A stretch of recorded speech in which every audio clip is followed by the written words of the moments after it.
Hey, I'm Leo, a expert football match analyst created in collaboration with Leonardo Labs and Gen Futures Lab. You may ask me anything about the Leicester City and Tottenham Hotspur matchup. Brilliant. Leo, my first question is, what tactics did Tottenham employ during the match? Tottenham employed their typical 3-4-3 formation, with Pedro Porro playing as a right winger, pushing forward on the flank.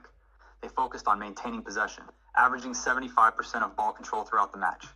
Tottenham's midfield trio, consisting of Rodrigo Bentancur, Yves Bissouma, and James Maddison, worked together effectively to break down Leicester's defense. They successfully completed 90% of their passes, creating opportunities for their wingers, Heung-min Son and Richarlison, to attack down the wings. Their strategy centered around dominating possession and creating chances through their attacking midfielders and wingers. However, they struggled to convert their chances into clear goal-scoring opportunities, partly due to Leicester's solid defense. Despite their dominant display in the opening 45 minutes, Tottenham ultimately struggled to seal the win, with Leicester earning a draw through Jamie Vardy's goal. Thank you, Leo. My second question is, on the other side, what tactics did Leicester City employ?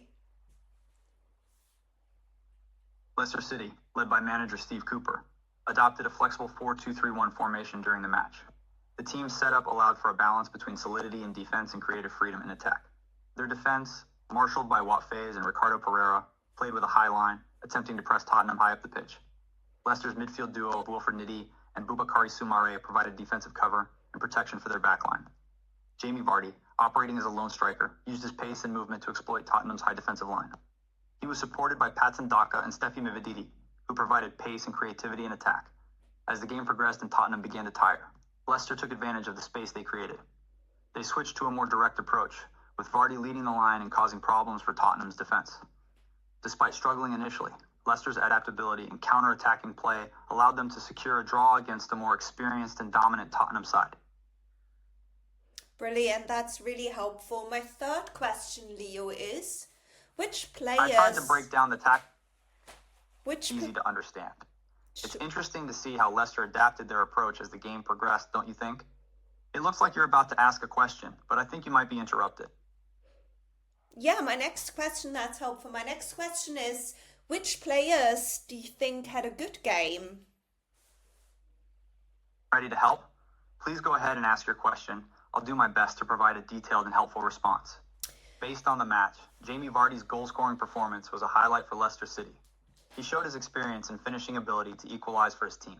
On the other hand, Tottenham's Pedro Porro had a promising game on the right wing, creating chances with his pace and crossing ability. From my analysis, I think Jamie Vardy of Leicester City had a standout performance. He scored a crucial equalizing goal and showed glimpses of his pace and movement throughout the game. His experience and know-how proved valuable for his team. Can you tell me what players had a bad game? From the match, I would say that Richarlison of Tottenham Hotspur struggled to make an impact. He had trouble getting past Leicester's defense and wasn't as clinical in front of goal as Tottenham would have liked. He also had a few loose passes, which was unusual for him. Leo, did the substitutions affect the course of the game at all?